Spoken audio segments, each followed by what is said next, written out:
Welcome back students. हमारा ये cross multiplication method का सेकंड पार्ट है। फर्स्ट पार्ट में हम लोगों ने एक्सरसाइज 3.5 स्टार्ट करी थी और कुछ कंडीशंस देखी थी, यूनिक सॉल्यूशन की, इनफाइनाइटली मैनी सॉल्यूशंस की और नो सॉल्यूशंस की। और 3.5 हमने उसमें स्टार्ट करी थी और क्वेश्चन नंबर 2 के फर्स्ट पार्ट तक वहाँ पे हमने कंप्लीट किया था। अभी हम उसके आगे कंटिन्यू कर रहे हैं। क्वेश्चन नंबर 2 का सेकंड पार्ट से हम यहाँ से चालू कर रहे हैं। जिसने फर्स्ट पार्ट नहीं देखा, मैं डिस्क्रिप्शन में लिंक दे दूंगा, उस लिंक पे क्लिक करके आप लोग फर्स्ट पार्ट देख लेना, उसके बाद फिर यहाँ से आगे कंटिन्यू कर लेना। और देखते से पहले आप लोग मेरा वीडियो लाइक ज़रूर कर देना, चैनल सब्सक्राइब कर लेना और ये वीडियो अपने फ्रेंड्स वगैरह में शेयर कर देना। तो चलिए हम स्टार्ट करते हैं क्वेश्चन 2 का सेकंड पार्ट से। फर्स्ट पार्ट तक हम पिछले वीडियो में कर चुके हैं, मैं डिस्क्रिप्शन में लिंक दे दूंगा, जिसने नहीं देखा वहां से जाके उसको देख लेना। सेकंड पार्ट हम ले रहे हैं। सेकंड पार्ट दिया हुआ है, for which value of K will the following pair of linear equations have no solutions. ठीक है, हमें इक्वेशंस दिए 3x plus Y equals to 1, 3x plus Y equals to 1, दूसरा 2k minus 1, 2k minus 1x plus k minus 1y equals to लिखा हुआ है मेरे पास 2k plus 1। ये इक्वेशन लिखी हुई है और इसमें उसने क्लियरली गिवन दिया है, k की वैल्यू निकाल ली है।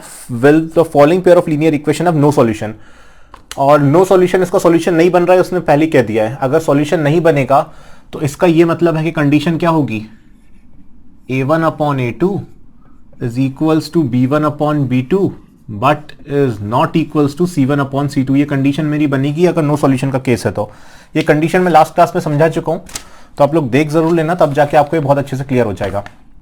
इसका ये मतलब है तीसरा वाला तो इनकी इक्वल है नहीं, जो इक्वल है वो ये पहली दो कंडीशन मेरी आ रही है, तो मैं इन दो पे चेक कर लूंगा। a1 upon a2 is equals to b1 upon b2। ये रहा मेरा a1, देखो a1 क्या आ रहा है, a1 इक्वल टू 3 आ रहा है, b1 इक्वल टू 1 आ रहा है। c और c2 से तो मतलब है नहीं, इसलिए मैं उसको उधर ट्रांसफर नहीं कर रहा हूं, मुझे a1 a2 और b1 b2 से मतलब है। सिमिलरली a2 कितना आ रहा है यहाँ पे, 2k माइनस 1 a2 आ रहा है, और b2 कितना आ रहा है मेरा, k माइनस 1 मेरा b2 आ रहा है। तो अब मैं निकालूंगा a1 upon a2 is equal to b1 upon b2। तो a1 कितना है 3 अपॉन a2 कितना है 2k minus 1 equals to b1 कितना है 1 और b2 कितना है k माइनस 1। ये वैल्यूज मेरी हैं, तीसरा वाला इक्वल नहीं है क्योंकि उसने क्लियरली गिवन दे रखा है कि k की वैल्यू क्या होगी कि इस कंडीशन में मुझे क्या मिल जाए, नो सॉल्यूशन। तो नो सॉल्यूशन का केस यही होता है, तो मैं इस पे आके सॉल्व करूंगा। ये k माइनस 1 3 के साथ मल्टीप्लाई हो जाएगा, 2k माइनस 1 1 के साथ मल्टीप्लाई हो जाएगा, तो ये दे देगा 3 into k minus 1 next step में, और यहां से दे देगा 2k माइनस 1 इंटू 1, 1 से करोगे तो 2k माइनस 1 ही बचेगा। अब 3 को अंदर मल्टीप्लाई कर दूंगा तो ये हो जाएगा 3k माइनस 3 इक्वल्स टू दे देगा 2k माइनस 1। अब k वाले टर्म्स उधर और कांस्टेंट टर्म इधर लेके चले जाता हूं, तो 3k पहले से ही वहां पर है, 2k उधर प्लस है, इस साइड लेफ्ट हैंड साइड आएगा तो माइनस में हो जाएगा। यहाँ पे माइनस 1 पहले से ही है, माइनस 3 है, राइट हैंड साइड आऊंगा तो प्लस 3 हो जाएगा। आगे क्या, 3k माइनस 2k 1k बच जाएगा इक्वल्स टू माइनस 1 प्लस 3, तो k इक्वल टू मेरे पास 2 निकल के आ जाएगा। तो ये था मेरा सेकंड क्वेश्चन का सेकंड पार्ट। अच्छा, ये कंडीशन जिनको समझ में नहीं आ रही हो, फर्स्ट वाला पार्ट इसका देख लेना, डिस्क्रिप्शन में मेरा लिंक दिया हुआ है, वहां जाके चेक कर लेना। हमने पहले कंडीशंस पढ़ी थी, देन क्वेश्चन स्टार्ट किए थे। अब इसका थर्ड क्वेश्चन जो है, solve the following pair of linear equation by substitution method and cross multiplication method. तो सब्स्टिट्यूशन मेथड हम काफी सारा क्वेश्चंस कर चुके हैं, इसको सिर्फ हम क्रॉस मल्टीप्लिकेशन से सॉल्व कर लेते हैं। सब्स्टिट्यूशन हम बहुत कर चुके हैं, तो सब्स्टिट्यूशन और ना करके हम क्रॉस मल्टीप्लिकेशन से कर लेते हैं। चलो थर्ड वाला क्वेश्चन देख लो। क्वेश्चन 2 यहां खत्म हुआ, यहां से है हमारे पास क्वेश्चन नंबर 3। तो क्वेश्चन 3 क्या बोल रहा है, सॉल्व करना है इक्वेशन को 8x plus 5y equals to 9।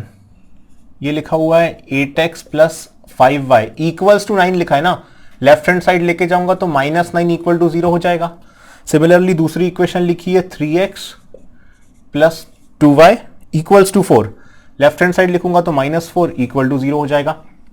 Cross multiplication से सॉल्व करने के लिए इसको स्टैंडर्ड फॉर्म में कन्वर्ट करना पड़ता है। अभी a1 और a2 क्या है मेरा, a1 है मेरा 8, b1 है मेरा 5 और c1 है मेरा माइनस 9, a2 है मेरा 3, b2 है मेरा 2 और c2 है मेरा माइनस का 4। क्रॉस मल्टीप्लिकेशन से सॉल्व करूंगा ना, तो क्या लिखूंगा यहाँ पे x अपॉन में, छोड़ दूंगा जगह, फिर यहाँ दूसरा लिखूंगा y के अपॉन में और जगह छोड़ दी, सिमिलरली यहाँ पे लिखूंगा 1 के अपॉन में और फिर स्पेस छोड़ दी। अब x अपॉन निकालना है तो x की वैल्यूज को यहाँ पे हाइड कर लूंगा। x की वैल्यूज हाइड करने के बाद जस्ट इसके राइट साइड वाला 5 इंटू -4 करूंगा, तो 5 इंटू करूंगा -4, देन लगा दूंगा माइनस का साइन, ये तो ऑलरेडी हाइड किया हुआ है। बचे हुए दो टर्म -9 इंटू 2 कर दूंगा, -9 इंटू कर दिया 2। अब y निकालना है तो y हाइड करा, y के राइट साइड वाला और इसका पहला ये क्रॉस में आएगा, -9 इंटू 3।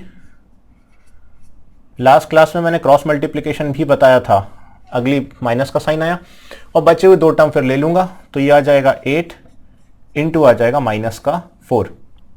अब 1 वाला टर्म, 1 मतलब कांस्टेंट, अब कांस्टेंट को हाइड करूंगा तो बच गए ये वाले दो टर्म, 8 इंटू 2, तो 8 2 हो जाएगा डायरेक्ट 16, माइनस का साइन लगाऊंगा, 5 3 हो जाएगा 15।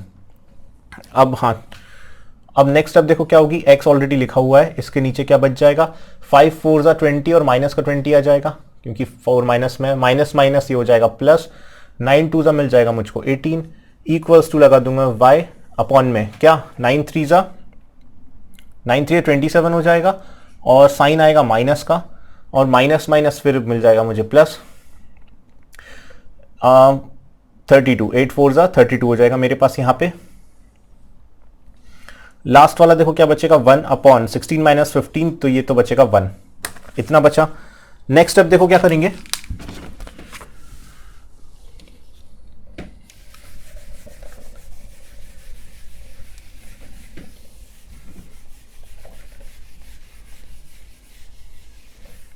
नेक्स्ट स्टेप क्या होगी, एक बार ये वाली टर्म, अच्छा इसको फिर से पूरा लिख लेता हूं, x अपॉन में क्या, -20 प्लस 18, -2 यहां से बचा, इक्वल्स टू ये आया y अपॉन में -27 प्लस 32, तो ये प्लस का 5 बचा, इक्वल्स टू 1 अपॉन 1 तो लिखा हुआ है।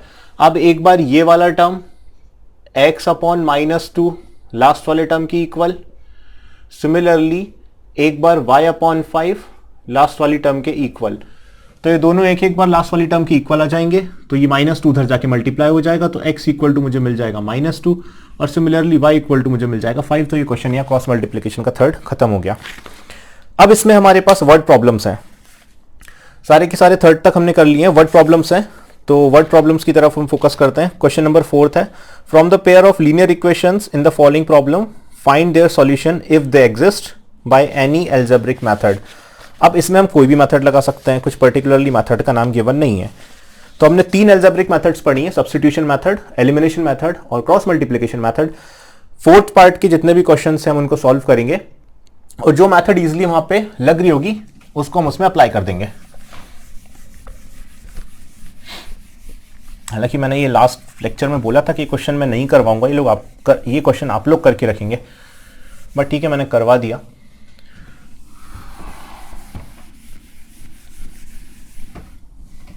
चलिए अब वर्ड प्रॉब्लम से स्टार्ट करते हैं। क्वेश्चन 4 का पहला पार्ट ये रहा मेरा, क्वेश्चन 4 पार्ट 1, जो क्या लिखा है, a part of monthly hostel charges is fixed and the remaining depends on the number of days one has taken food in mess. Hostel का फिक्स चार्ज दिया हुआ है और दूसरा डिपेंड कर रहा है फूड पे, कितना किसने उसमें पर डे के हिसाब से खाया हुआ है खाना, food. When a student A takes food for 20 days, she has to pay 1000 rupees as hostel charge, whereas a student B who takes food for 26 days pays 1180 as hostel charge. Find the fixed charge and the cost of food per day. Fix charge निकालना है, cost of food, और जो निकालना रहता है, अभी तक हमने स्टोरी प्रॉब्लम करी है, जिनको निकालना है उनको x और y हम एज्यूम कर लेंगे। तो मैं सबसे पहले वही चीज लिखूंगा, let the fixed hostel charge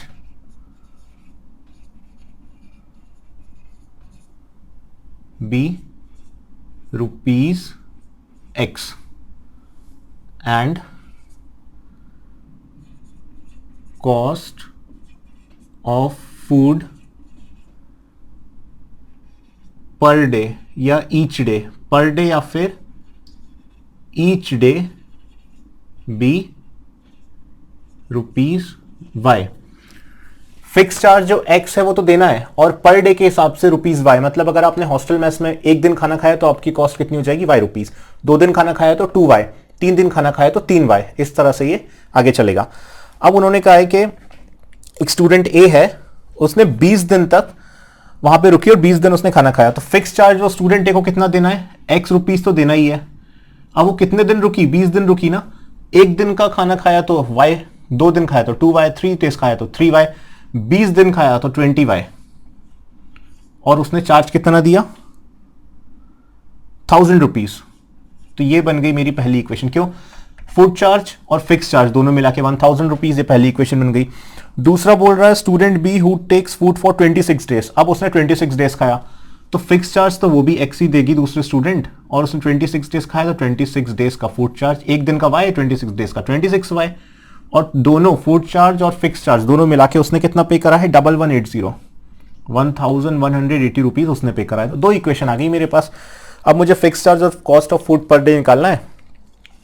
तो अब इसमें मेथड में कोई सी भी लगा सकता हूं, जरूरी नहीं है कि क्रॉस मल्टीप्लिकेशन लगाऊं, उसने दिया हुआ है, कोई भी अलजेब्रिक मेथड लगा सकते हो। तो यहां देखो मैं एलिमिनेशन मेथड यूज कर सकता हूं क्या, ये इक्वेशन 1 है, ये इक्वेशन 2 है, अगर मैं 2 - 1 कर दूं इसमें, इक्वेशन 2 माइनस इक्वेशन 1, ऐसा लिख दूंगा, सब्ट्रैक्टिंग इक्वेशन 1 फ्रॉम इक्वेशन 2, तो क्या होगा मेरे पास, यहां देखो ये मेरे पास लिखा हुआ है इक्वेशन 2 पहले x + 26y इक्वल्स टू 1180, और equation first x + 20y equals to 1000। मैंने 2 - 1 करा है ना, 1 के आगे माइनस लगा तो ये माइनस, ये तीनों minus, plus x minus x यहाँ कट गया, 26y - 20y, ये बचेगा 6y, 1180 में से 1000 माइनस करूंगा तो बचेगा 180, y इक्वल टू कितना आ जाएगा, 180/6, तो 6 3 = 18, तो y इक्वल टू आ गया 30। अब ये y इक्वल टू 30 मैं इन दोनों इक्वेशन में से किसी में पुट कर दूंगा, मैं फर्स्ट वाले में रख देता हूं, putting y equal to 30 in equation 1। अब जब 1 में रखूंगा तो देखो क्या मिलेगा, x तो एज इट इज आएगा 20, y कितना रख रहा हूं 30, इक्वल्स टू लिखा है मेरे पास 1000, तो x + 3 2 = 6 हो जाएगा, 600 इक्वल टू हो जाएगा 1000, तो x इक्वल टू 1000 में से 600 माइनस करोगे तो कितना बच जाएगा, 400, तो ₹400 मेरा फिक्स चार्ज आ गया और ₹30 मेरा पर डे का फूड चार्ज आ गया। हो गया ये क्वेश्चन सॉल्व। अब इसी तरह से इसका सेकंड वाला पार्ट देखेंगे, उसके पहले बोर्ड रब कर देते हैं। इधर वाला पार्ट ये समझ में आ गया होगा, जिसको समझ में नहीं आ रहा है, दिक्कत आ रही है, आप एक बार कमेंट कर देना, तो मैं आपके कमेंट्स रीड कर लूंगा और उसके हिसाब से फिर इसको हम चेंज कर लेंगे। वैसे समझ में आ गया होगा, इजी था। इसका सेकंड वाला पार्ट देखते हैं अब।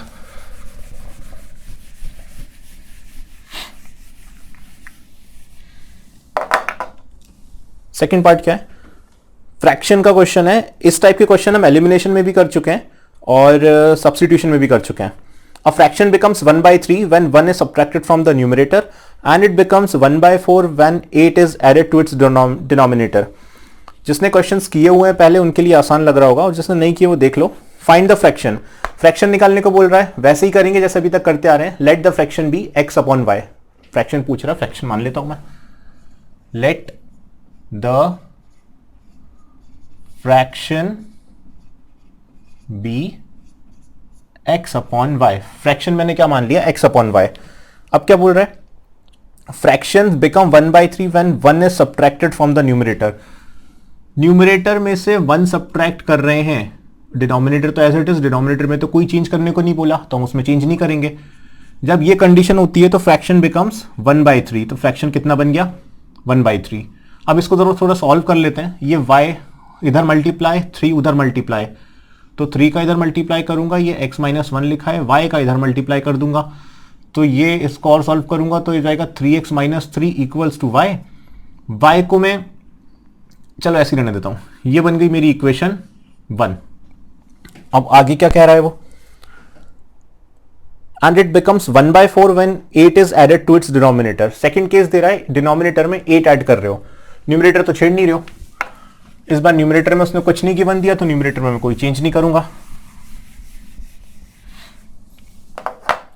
तो न्यूमरेटर मैंने एज इट इज लिख दिया x और डिनोमिनेटर में उसने क्या बोला, 8 इज एडेड, तो y के साथ कितना ऐड कर रहे हो, 8, और फ्रैक्शन कितना बन गया, इट बिकम्स 1/4, तो फ्रैक्शन बन गया 1/4। इसको भी मैं थोड़ा सिंप्लीफाई कर लूंगा, तो ये 4 का मल्टीप्लाई यहाँ y का, y प्लस 8 का राइट हैंड साइड, तो ये हो जाएगा 4x equals to y plus 8, 1 जा y प्लस 8 हो जाएगा। अब देखो y की वैल्यू में कितनी लिखी है, इसको बोल दिया इक्वेशन 2।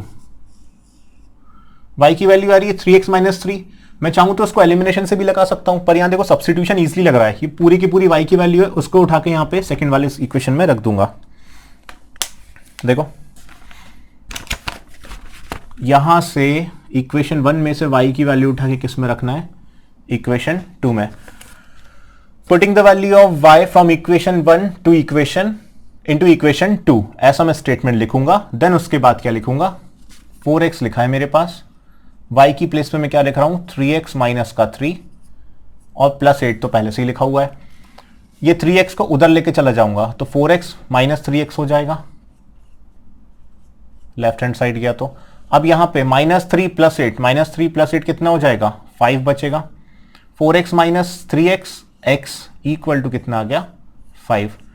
अब x इक्वल टू 5 वापस से कहां रख दूंगा, putting the value of x equal to 5 in equation 1, उसको उठा के सेकंड में रखा, जो आया वापस से उठा के उसको फर्स्ट में रखा। अब x इक्वल टू 5 मैंने फर्स्ट वाली इक्वेशन में रखा, फर्स्ट वाली इक्वेशन क्या है मेरी, 3, x की जगह क्या रख रहा हूं, 5 माइनस 3 इक्वल्स टू y है, 5 3 हो जाएगा 15 माइनस 3 इक्वल टू y हो जाएगा, तो 15 में से 3 माइनस करूंगा तो 12 इक्वल टू y है, तो y इक्वल टू 12 मेरा आ गया ये आंसर।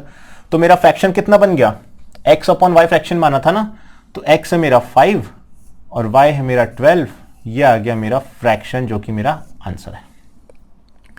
तो ये हो गया मेरा इसका सेकंड, क्वेश्चन 4 का सेकंड पार्ट था ये, क्वेश्चन 4 का सेकंड पार्ट। इसका थर्ड और देख लेते हैं, क्वेश्चन 4 का थर्ड पार्ट देखते हैं, चलिए।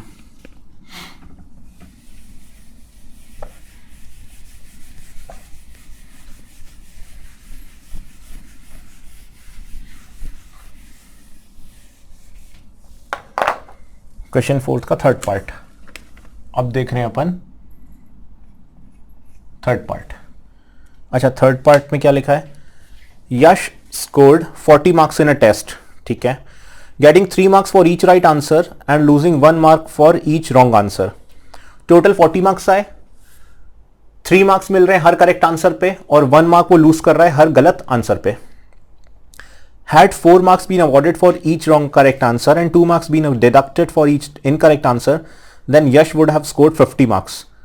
पहले कंडीशन में 3 मार्क्स मिल रहे थे उसको सही आंसर देने पे और 1 नंबर कट रहा था गलत आंसर देने पे, और ये पूरा कैलकुलेशन करने के बाद उसके मार्क्स कितने बन रहे थे, 40 मार्क्स। अब अगर हम चेंज कर दें कि 3 मार्क्स करेक्ट आंसर की जगह हम 4 मार्क्स दे दें हर करेक्ट आंसर पे, और जो जितने भी गलत आंसर हो रहे हैं उसमें से 2 मार्क्स हर क्वेश्चन पे काट लें, तो उस केस में उसके टोटल मार्क्स कितने हो रहे थे, 50। अब वो बोल रहा है कि how many questions were there in the test, total कितने क्वेश्चंस थे टेस्ट के अंदर। टोटल कितने क्वेश्चंस होंगे, कुछ क्वेश्चंस उसने सही करे होंगे और कुछ क्वेश्चंस उसने गलत करे होंगे। तो टोटल क्वेश्चंस कैसे निकालोगे, सही क्वेश्चंस और गलत क्वेश्चंस को मैं x और y मान लेता हूं, देख लो पहले। Let the number of questions, number of questions answered correctly be x।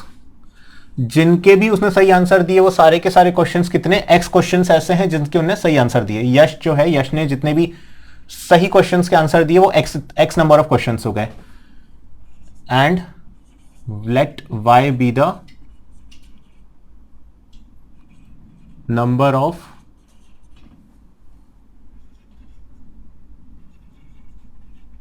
wrong answers, और y वो क्वेश्चंस हो गए जिसके उसने गलत आंसर दिए। तो टोटल क्वेश्चंस कितने हो जाएंगे, total number of questions.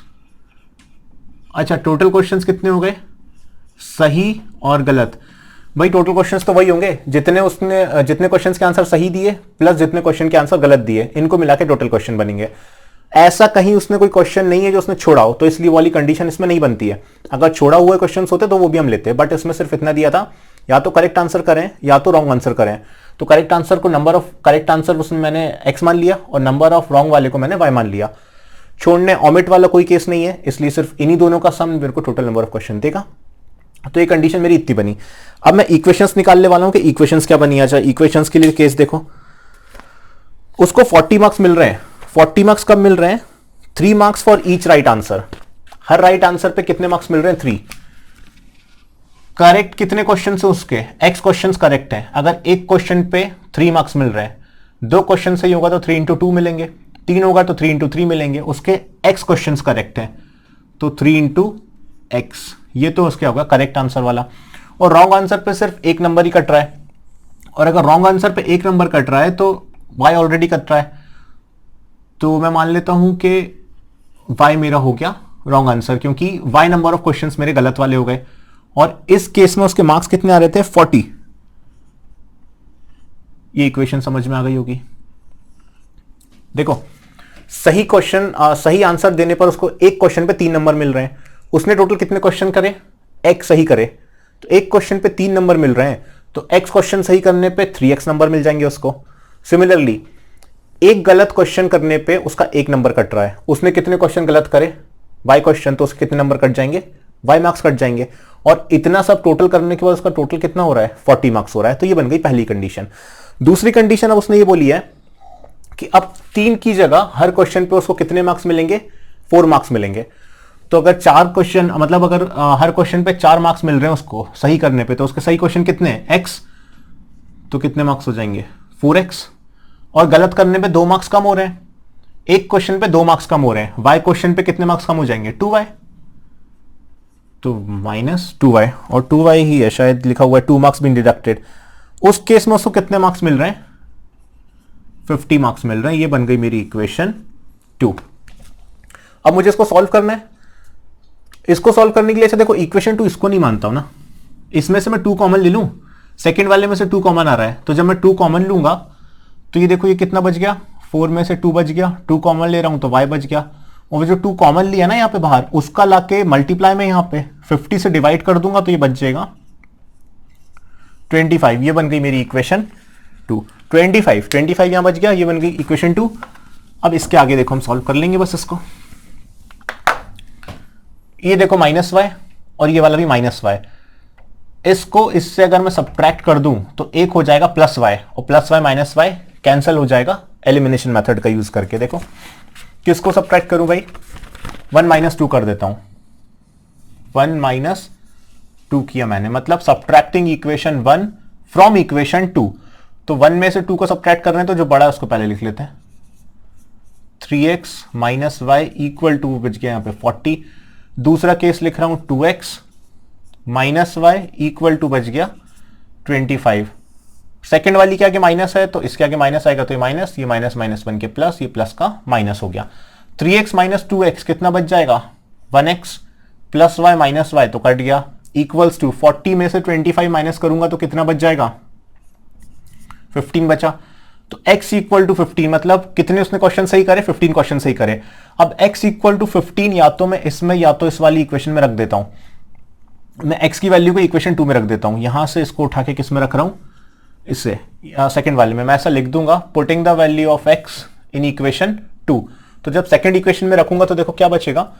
2 already लिखा है, इंटू हो जाएगा 15 माइनस y = हो जाएगा 25। 15 2 बचेगा 30 माइनस का y = 25, माइनस y यही रहने दिया, 25 पहले से ही था, 30 उधर लाएंगे तो हो जाएगा माइनस का 30, माइनस y = बचेगा माइनस का 5, y माइनस से माइनस कर दिया तो y = कितना आ गया? 5। सही कितने क्वेश्चन करे? 15 क्वेश्चन सही करे। गलत कितने क्वेश्चन करे? 5 क्वेश्चन गलत करे। पर क्वेश्चन उसने ये नहीं पूछा था, उसने पूछा था टोटल नंबर ऑफ क्वेश्चंस कितने हैं। तो टोटल नंबर ऑफ क्वेश्चंस कितने थे मेरे? x + y, सही क्वेश्चन और गलत क्वेश्चन, तो 15 + 5 = मेरे थे 20 क्वेश्चंस। ये हो गया मेरा इसका आंसर।